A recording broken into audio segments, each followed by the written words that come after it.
Ah ben, Alice, je vais reprendre ma Bible. J'en aurai besoin. Nous allons continuer notre lecture dans l'évangile de Marc. Vous avez vu qu'on continue à cheminer dans cet évangile et que cet évangile est bien surprenant à plusieurs égards. Particulièrement, on se rend compte qu'on n'est pas simplement dans un récit ou dans une listine de ce que Jésus a fait ou pas, mais qu'il y a véritablement un rôle pédagogique et une pensée chez Pierre qui dicte cet évangile pour aller au-delà de simplement un miracle que Jésus aurait fait ou des miracles que Jésus aurait fait qu'on pourrait prendre comme ça, mais surtout de voir comment en tant que disciples, et donc comment nous en tant que chrétiens, on a continuellement à apprendre. On a pu voir jusque-là à quel point l'évangile met en avant que Pierre, particulièrement les disciples, ont beau voir des miracles, ont beau entendre l'enseignement de Jésus, ils ne comprennent pas. Et ils ne comprennent pas, et ils ne comprennent pas, et ils ne comprennent pas. Avec comme notion, on pourrait le voir d'une manière très culpabilisante. Mais en même temps, nous on connaît la fin de l'histoire, et on sait que quand Pierre dicte ça, c'est pour remettre à la fois et le Christ au centre, mais aussi nous apprendre une notion importante qui est que notre vie spirituelle, elle est progressive. Elle ne nécessite pas de tout comprendre, de tout intégrer, et surtout de comprendre que ce que nous comprenons aujourd'hui du Christ, même dans notre relation à lui, ou ce que nous avons compris ou expérimenté de lui, ce n'est pas nécessairement sa nature profonde, mais c'est ce qui nous était nécessaire à un moment donné de notre vie, mais que même ça a besoin de grandir et de croître.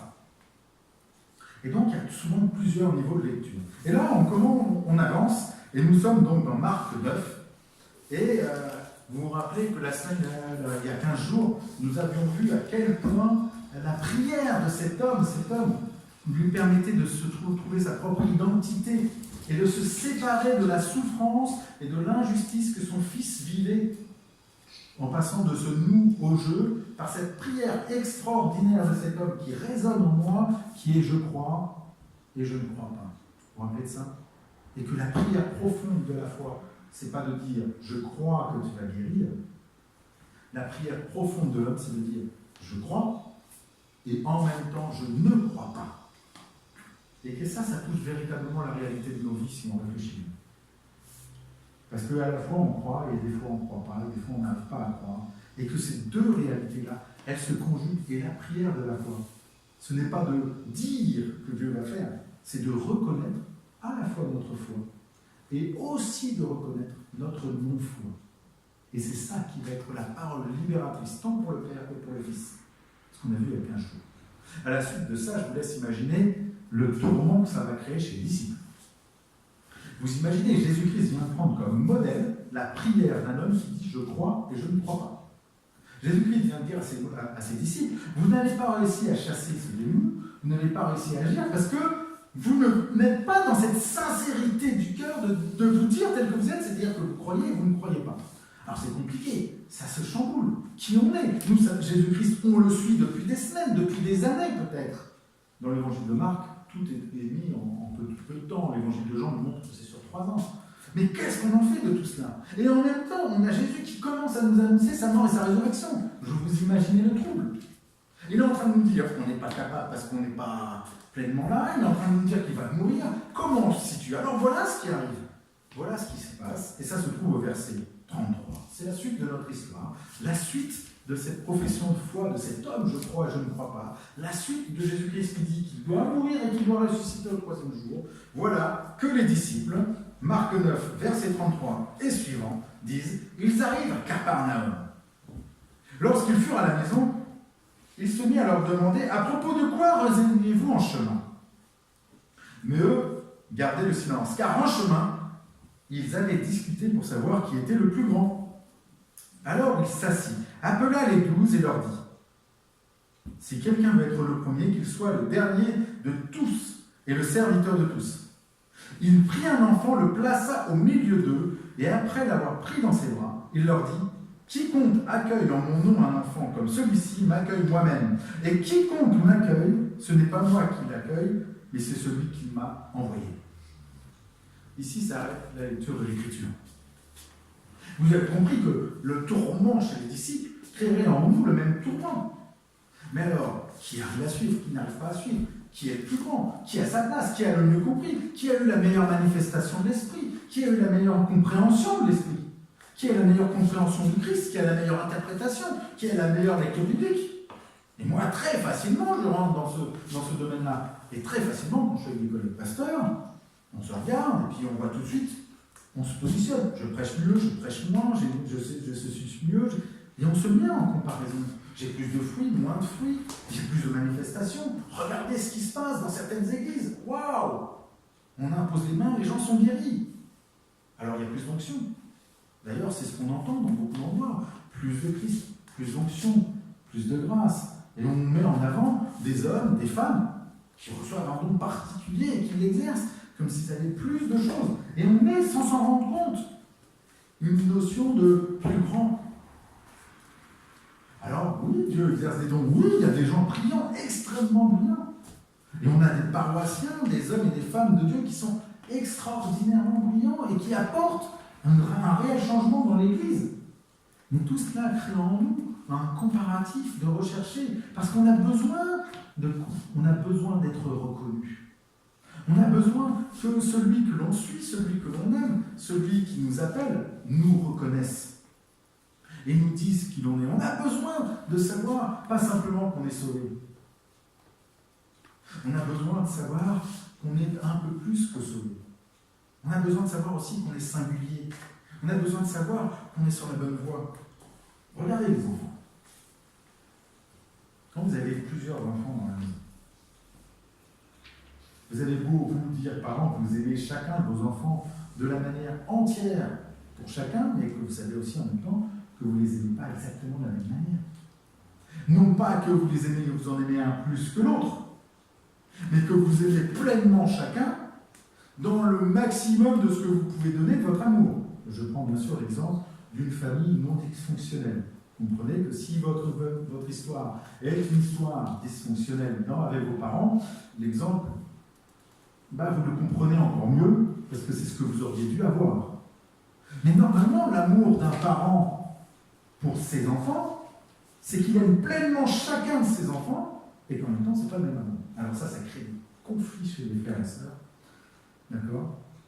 Pour les enfants qui ne sont pas enfants uniques, et particulièrement pour les aînés, vous savez à quel point c'est douloureux. Parce que l'enfant, lui, il ne perçoit pas ça. L'enfant, il veut de l'égalité, mais que de l'égalité quand c'est lui qui en reçoit plus. Vous voyez ce que je veux dire? Mais on a été comme ça avec nos parents. Et nos enfants sont comme ça. Et donc, l'attitude naturelle, même dans notre relation à Dieu, elle est toujours de rechercher l'approbation, rechercher le regard, rechercher l'amour. Et on va le faire sous plein de manières différentes. Regardez comment un enfant cherche l'amour. L'enfant peut chercher l'amour de mille et une manières. Et tout ce que je vais vous dire n'est pas exhaustif. Vous avez l'enfant qui veut à tout prix faire plaisir. Ah ouais, celui-là, c'est génial. C'est celui que tous nos amis aiment. Celui-là, il est super. Les amis viennent, il les sert, il leur fait plaisir, il est aimable, il est poli, il répond aux attentes, et tout le monde vient voir. Oh, elle est géniale, ta fille, elle est géniale, ta fille, elle est super. Ah, si mes enfants étaient comme ça. Parole terrible. Moi, j'ai entendu ça quand j'étais enfant. Regardez les enfants des autres, comme ils sont beaux. Dieu. Vous avez l'enfant qui le vit tout simplement en rentrant presque en favoritisme avec l'un de ses parents. Parce qu'il voit bien qu'il y a une tension, par exemple, entre les deux parents. Alors il va devenir l'allié de l'un ou l'autre, ou va devenir le confident de l'un ou de l'autre. Vous avez même l'enfant qui fait volontairement des bêtises. Vous savez qu'un enfant qui fait des bêtises, c'est pas parce qu'il est méchant. C'est parce qu'il veut de l'attention. Qu'il vaut mieux une attention en faisant une bêtise que pas d'attention du tout. Alors il fait une bêtise, pour qu'on le voie. Parce qu'au moins il existe en faisant une bêtise. C'est exactement ce que nous on vit dans notre relation à Dieu, c'est notre chien. Et je ne vous ai pas fait l'exemple de tout ce qui peut exister dans la relation enfant-parent. Mais nous vivons comme des enfants dans notre relation au Père, à Dieu. On ne vit pas comme des adultes, en vis-à-vis, comme un ami avec Jésus-Christ. Ou plutôt, on aspire à ça, on est appelé à ça. C'est à ça que Jésus-Christ nous appelle. Non plus être simplement des enfants, mais être des amis, des collaborateurs. Mais moi, le premier, je me comporte souvent comme un enfant. Et d'ailleurs, si vous regardez, même quand on a 40, 50, 60 ans, par rapport à nos parents, on est toujours un enfant. Même quand à un moment ou un autre, là, des fois les rôles c'est inverse, on reste toujours un enfant. On est toujours l'enfant de nos parents. Nos parents resteront toujours nos parents. Et donc, dans cette relation à Dieu, on veut lui faire plaisir. Et c'est bien. Je ne veux pas vous dire que c'est pas bien de vouloir lui faire plaisir. Mais je ne suis pas sûr que c'est ça ce que Dieu demande. Dieu ne demande pas qu'on lui fasse plaisir. Je vais être un peu plus avec vous. Il s'en moque qu'on lui fasse plaisir. Ce que Dieu veut, c'est que nous soyons. Si nous sommes honnêtes par rapport à nos enfants, on est content qu'ils nous fassent plaisir. On ne va pas dire qu'on est mécontent de ça. Mais ce qu'on veut pour nos enfants, ce n'est pas qu'ils nous fassent plaisir. Mais c'est qu'ils puissent vivre leur vie de manière autonome, stable dans ce monde, sans nous, parce que nous savons qu'un jour nous allons partir. C'est ça qu'on désire pour nos enfants. C'est pas qu'ils nous fassent plaisir, mais c'est qu'ils soient autonomes et eux-mêmes. C'est la même chose pour Dieu. Dieu ne veut pas qu'on lui fasse plaisir. C'est pas un égo centré de dire « faites-moi plaisir, j'ai besoin de recevoir de la louange, et cette louange me fait plaisir ». La louange ne fait pas plaisir à Dieu. La prédication ne fait pas plaisir à nous. Ce qui fait plaisir à Dieu, c'est que nous soyons épanouis. Et nous avons besoin de la louange. Vous voyez la différence? J'ai besoin de la louange pour me dire adieu. J'ai besoin de la louange pour exprimer mes émotions. J'ai besoin de la louange pour pouvoir tout simplement partager quelque chose de commun avec d'autres. Parce que cette louange, c'est une prière commune, parce que c'est une prière, parce que c'est un chant commun, parce que c'est un parler en langue, parce que c'est quelque chose qui nous porte jusqu'à Dieu. C'est nous qui en avons besoin, mais pas Dieu. C'est aberrant même de penser que Dieu a besoin. C'est Dieu. Par contre, ce que Dieu désire, vous voyez la différence? C'est que nous ayons tout ce qui nous est nécessaire pour devenir les hommes et les femmes qu'il veut que nous soyons ou que nous devons être. Alors, nous, en tant qu'enfants, on veut lui faire plaisir. Et vous comprenez bien que là, les disciples sont confrontés en disant « On a voulu lui faire plaisir en faisant comme lui, on est parti en mission, on a guéri, on a chassé des démons comme lui. C'est énorme ce qu'ils ont fait. Et on n'a pas réussi. » Vous imaginez la frustration pour quelqu'un qui veut faire plaisir d'être confronté à l'échec? Alors je cherche à dire, oui, mais alors, lequel d'entre nous lui a fait le plus plaisir? Lequel d'entre nous il le reconnaît le plus? Lequel d'entre nous est le plus fidèle? Laquelle de nos églises est la plus fidèle à la pensée de Dieu? L'église baptiste? L'église réformée évangélique? L'église, aucune église? Parce qu'il y a une grande mode maintenant de ne plus avoir d'église, mais c'est déjà une église que de ne pas vouloir une église, mais je pourrais rentrer dans un débat philosophique là-dessus. D'accord? Que de toute façon, l'église, c'est pas l'institution, le simple fait d'être ensemble. Donc Christ, c'est ça l'église. Donc de toute façon, deux personnes qui disent nous on n'est pas l'église, on ne veut plus d'église, font déjà une église. Donc ça n'a pas de sens de dire qu'il n'y a pas d'église. D'accord? Ça n'a aucun sens. Mais qu'importe, on est toujours là à chercher à savoir lequel. Allez, on ne va pas dire le plus grand parce qu'on a quand même de l'humilité, vous voyez ce que je veux dire? Mais au fond de nous-mêmes, c'est un peu ça. Puis il y en a d'autres qui, voyant qu'ils ne peuvent pas aller dans ce champ-là, vont chercher l'amour autrement. Peut-être en s'éloignant, peut-être en étant rebelle, peut-être, entre guillemets, en faisant des bêtises. Parce qu'ils voient bien qu'il y en a qui sont bien plus grands qu'eux. Ils voient bien qu'il y en a qui reçoivent des dons, alors ils se disent, moi, comme je ne peux pas recevoir de l'amour comme ça, de la part de mon père, je recevrai de l'amour parce qu'il va s'occuper de moi quand je ne veux pas bien. Alors ils se mettent dans des situations inextricables, où ils ont besoin de Dieu pour intervenir parce qu'ils ont besoin d'être atteignés, ils ont besoin d'être pris dans les bras comme une mère. Et je ne suis pas en train de dire que Dieu ne veut pas nous prendre comme ça. Mais parce qu'on recherche cet amour. On veut être le plus grand, on veut trouver une place. Et ça, c'est notre réalité aujourd'hui. C'est ma réalité aujourd'hui. Même en vous prêchant, je sais que c'est même pas un piège, c'est la nature humaine qui nous amène à ça. Et j'aime la réponse de Jésus. Parce que le constat est intéressant. Mais la réponse, elle est encore plus. La réponse, elle est surprenante.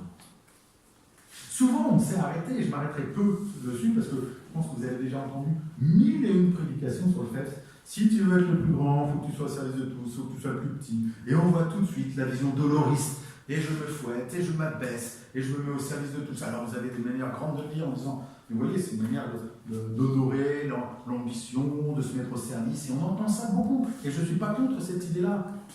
Et puis, mais je ne veux pas prêcher pendant 8 heures ce matin, donc je ne vais pas parler de ça. Je vais parler de ce qu'il fait juste après pour illustrer ça. C'est-à-dire que face à notre désir d'être le plus grand, il nous confronte au fait de l'aberration de cette question. Non pas pour dire que la question est bonne ou mauvaise, mais pour nous dire qu'elle n'a pas de sens. Parce qu'on pourrait tout à fait se dire, alors dans ce cas-là, je serai le plus grand des serviteurs. Ce que certains font. Ou je serai le plus grand des plus petits. Donc je ne vais pas baisser, et chaque fois que quelqu'un demandera quelque chose, je vais rendre service, je vais rendre service, je vais rendre service. Mais c'est encore une manière d'être le plus grand, si on réfléchit bien. D'être le plus excellent au service des autres, c'est encore vouloir être le plus grand. Jésus, quand il dit ça, c'est pour confronter les disciples, et nous confronter au fait de dire, c'est pas ça la bonne question. Regardez comment je me comporte. Et là, regardez l'attitude de Jésus. C'est assez extraordinaire. D'accord ? Alors, il prit un enfant et le place au milieu d'eux. Imaginez ce qu'il y a de choquant déjà au temps de Jésus de prendre un enfant. Le statut de l'enfant au temps de Jésus n'a rien à voir avec le statut de l'enfant aujourd'hui. Nous sommes à la limite de l'enfant roi. Je dis à la limite parce qu'il y a des sociétés dans lesquelles ils sont complètement. Nous, l'enfant, maîtrise tout. Il y a même certaines églises qui ne fonctionnent que autour de l'enfant. C'est-à-dire que c'est l'enfant qui détermine comment l'église va vivre. Je peux comprendre ça. C'est un contre-coup de pendule. On a fait des églises dans lesquelles les enfants étaient exclus. Le seul moyen d'intégrer les enfants, c'était de les mettre de côté. Ce qui fait que tout à coup, on coupe le temps et puis maintenant, tout ne fonctionne qu'autour de nos enfants. La vie fonctionne autour des enfants. Et on n'est pas loin de ça. Quand vous regardez, si vous voulez toucher du monde dans un village, alors bien, la PE, c'était génial pour ça. Et les gens tournent, leur vie tourne autour de leurs enfants. C'est leurs enfants qui disent. Ça n'a rien à voir avec l'éducation dans laquelle moi j'ai été élevé, et encore moins dans laquelle vous avez été élevé. Dans laquelle l'enfant, il suivait, et puis quand il y avait des vacances, c'était pas super. Hein. Jean-Louis, tu dois te souvenir de ça, en tout cas Jacques, il se souvient de ça. Les vacances, c'était pas bon signe avec les vendanges. Hein. On préfère l'école. Hein. C'était notre époque. Mais c'est important de comprendre qu'au temps de Jésus, l'enfant n'existe pas en soi. L'enfant n'a aucune identité. L'enfant ne commence à exister qu'à partir du moment où il va devenir entre guillemets productif et il pourra prendre la relève de son père, et donc l'héritage de son père. Ou bien à partir du moment où il pourra être vendu si c'est une fille pour obtenir une dot. C'est très cru ce que je dis. Je ne suis pas en train de dire que les parents n'aimaient pas leurs enfants. Je suis en train de dire que le statut de l'enfant n'a rien à voir avec ce qu'on a aujourd'hui. L'enfant n'existe pas en tant que tel. On ne pleure pas de la même manière à la mort d'un enfant que la mort d'un adulte. Tout simplement parce qu'un adulte qui meurt, c'est une famille qui s'effondre, c'est les biens qui s'effondrent, c'est l'héritage qui s'effondre. L'enfant, il en aura un autre. Et ça, il n'y a pas besoin d'aller loin dans notre histoire pour comprendre que ce n'est pas qu'au temps de Jésus que c'était comme ça. Je pense qu'encore, de ton temps à Nice, il y avait de ça.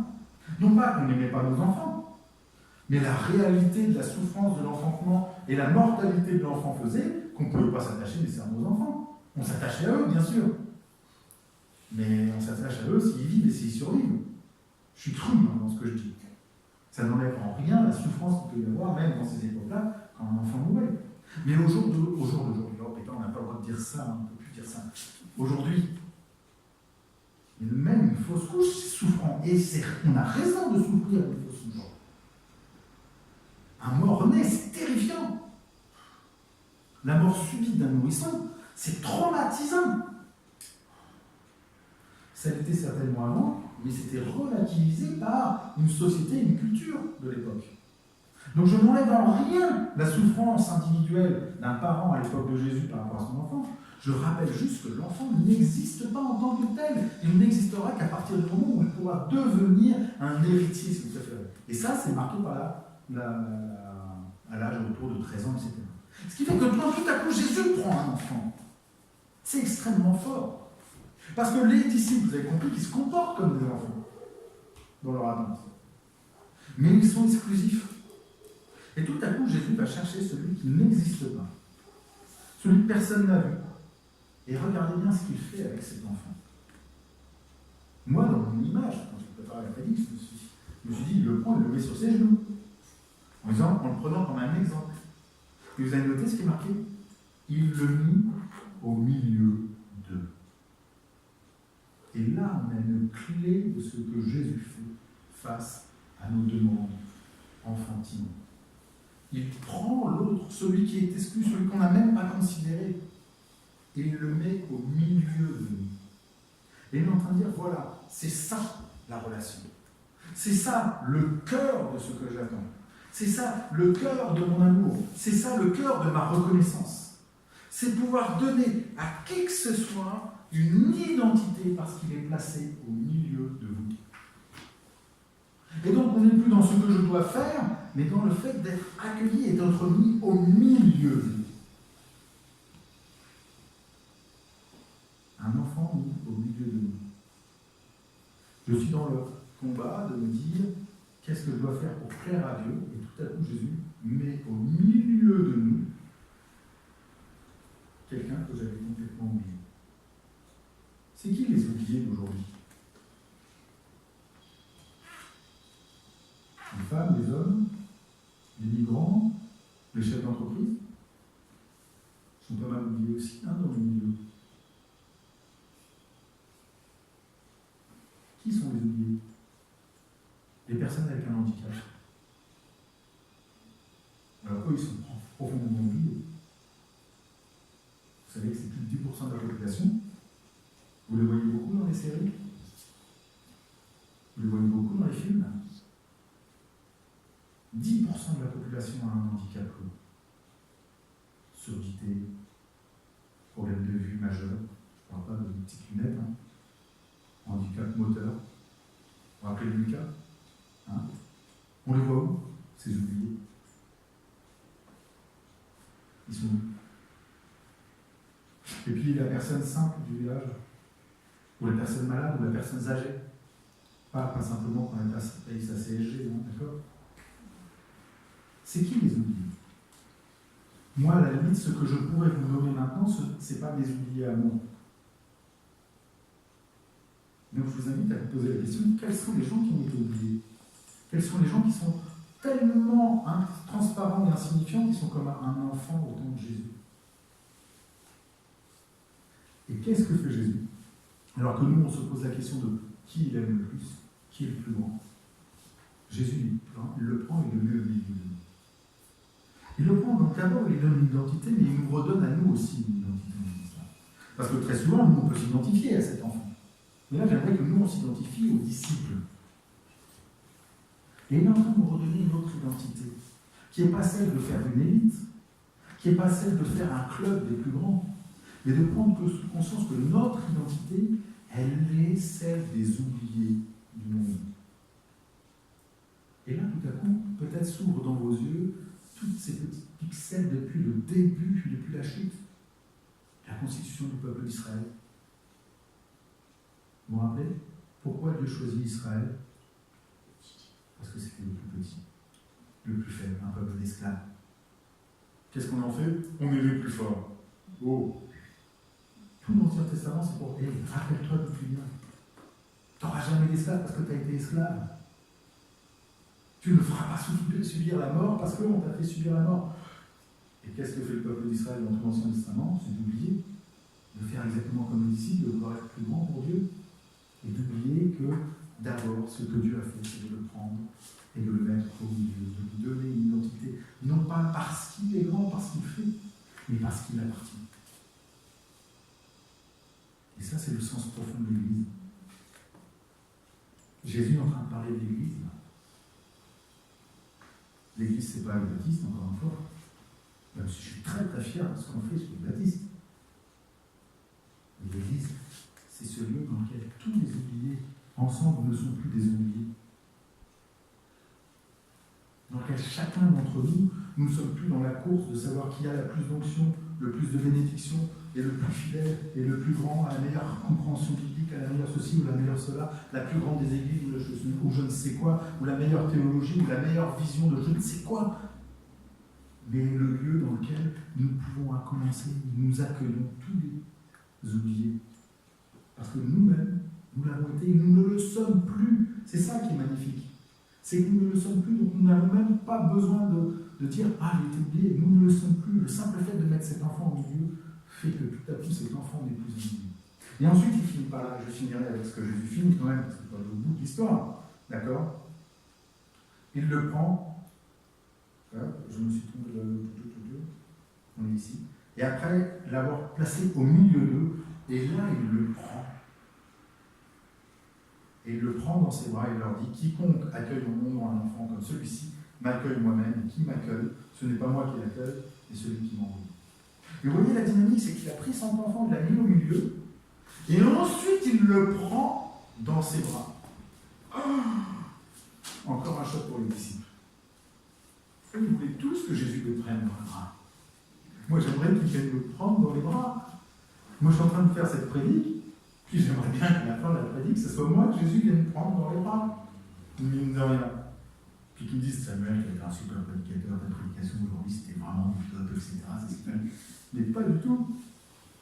Il va prendre dans ses bras celui qui a été oublié. Parce que ce n'est pas ce que nous faisons. Ni même la manière dont nous recevons la grâce qui détermine l'amour qu'il a pour nous. Et c'est ce qu'il dit en disant, quiconque est comme ce petit enfant qui m'accueille. Regardez un enfant. Quand on leur dit un câlin, qu'est-ce qu'il fait? Dans une famille non dysfonctionnelle, hein, d'accord? Eh bien, il court vers ses parents.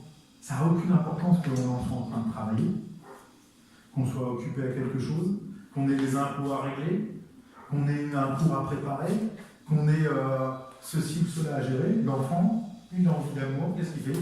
Il ne se pose pas la question de savoir s'il fait bien ou pas, mais il saute dans les bras de ses parents, il fait un câlin.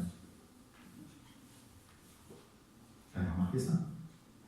Alors des fois, on est prêt à le recevoir, on le prend, on lui fait un câlin, puis des fois, on l'apprend, c'est pas le moment. Et Jésus est en train de nous dire, mais c'est ça être un enfant. En réalité, c'est pas de faire, c'est tout à coup d'accepter d'être. Et si tu as besoin d'un câlin, tu n'as pas besoin d'être le plus grand, tu as juste besoin de venir dans le bras. Si tu as besoin de ressentir mon amour, tu n'as pas besoin de te repentir, de demander pardon, de te contrir, de te flageller. Reçois mon amour. Si tu as besoin d'être encouragé, tu l'es. Reçois simplement comme un enfant. Et un enfant ne reçoit que parce qu'il s'est demandé. Vous avez déjà essayé de faire un câlin à un enfant qui ne veut pas faire câlin? Hein? Nous, on a tous vécu ça, surtout nous, quand moi j'étais enfant, je me rappelle de ça. Il fallait faire la bise à tout le monde, c'était une obligation à l'église. Hein? Je vois qu'il y en a d'autres qui ont vécu la même histoire, hein? Déjà. Hein? Puis il y avait cette vieille tante, hein, ce vieux monsieur là, qui piquait ou qui bavait, qui sentait pas bon. Là. En tout cas, c'est comme ça qu'on se représentait en tant qu'enfant, et puis il fallait lui faire la bise. Et puis, c'était dégueulasse, quoi. Représentation d'enfant. La personne était certainement très gentille, très tout ce qu'il faut. Mais l'enfant, il a une représentation qui est la sienne. Et il fallait lui faire la bise. Vous avez vu comment ça se passe?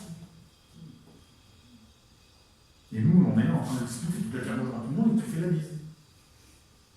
Mais regarde, comment je peux recevoir? Je peux recevoir d'amour de la part de la personne. Parce que pour recevoir, il faut que je sois prêt à recevoir. C'est-à-dire qu'il faut qu'il me demande préalable. Et vous comprenez que tout compte fait, Jésus est en train de transformer complètement dans le disciple en disant, si vous avez besoin de recevoir, ne faites pas, demandez. Et là, vous avez tous les autres passages de Marc qui viennent, qui font demandez pour recevoir. C'est ça la relation de l'enfant. C'est pas un mérite, c'est pas le fait d'avoir bien fait, c'est pas le fait d'avoir la méga église, d'avoir la méga vie spirituelle, d'avoir la méga tout ce que vous voulez, c'est demande, reçois, c'est ça être un enfant. Parce que quand un enfant n'est pas prêt à recevoir, il ne peut pas recevoir. Vous avez déjà essayé de faire des devoirs, enfin oui, je suis sûr, parce que vous êtes tous à un enfant qui ne veut pas apprendre. C'est pareil que vouloir faire boire un âne qui ne veut pas boire. C'est la même chose, c'est ça être un enfant. Ben, l'enfant qui était là, il avait très envie d'avoir un câlin avec Jésus, il a eu son câlin avec Jésus, j'en sais rien. Mais dans tous les cas, il a cette simplicité-là.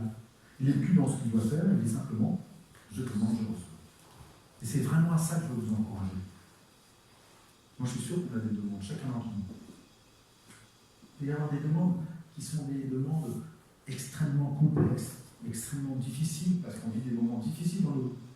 Mais ça peut être des demandes aussi simples que Jésus, j'ai besoin d'un câlin, j'ai besoin que tu me réconfortes, j'ai besoin simplement que tu me montres que tu m'aimes. C'est bien comme l'enfant, on son séjour, comme l'enfant, acceptons qu'on a le droit d'avoir des demandes aussi simples que ça. On n'a pas besoin d'être comme le méga responsable de louange ou le méga je ne sais pas quoi pour que Dieu nous bénisse. Il va que comme cet enfant, il nous prend, il nous met au milieu.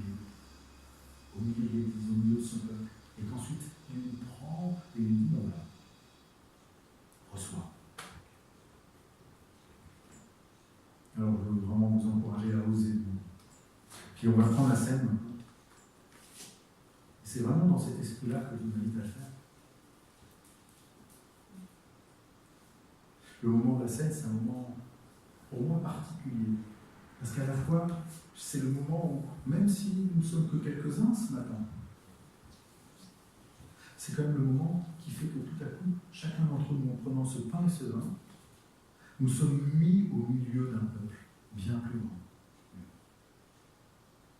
Et pas un peuple qui s'arrête aux protestants.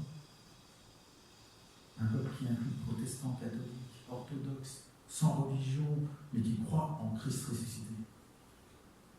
Un peuple bien plus grand, porté. Mais bien plus, ce que je vous invite à vivre aussi en fait de cette scène-là, c'est de la prendre avec la simplicité de votre cœur, comme l'enfant. Et peut-être de comprendre ce passage de Corinthiens qui dit que chacun s'inspecte lui-même. Souvent, on le fait de manière doloriste. De s'inspecter, c'est simplement reconnaître en nous ce qu'il y a et devenir en fait Sainte Seine en reconnaissant en nous ce qu'il y a. Voilà, c'est là où j'en suis aujourd'hui. Comme ce père dont on nous a parlé juste avant, je crois, je ne crois pas.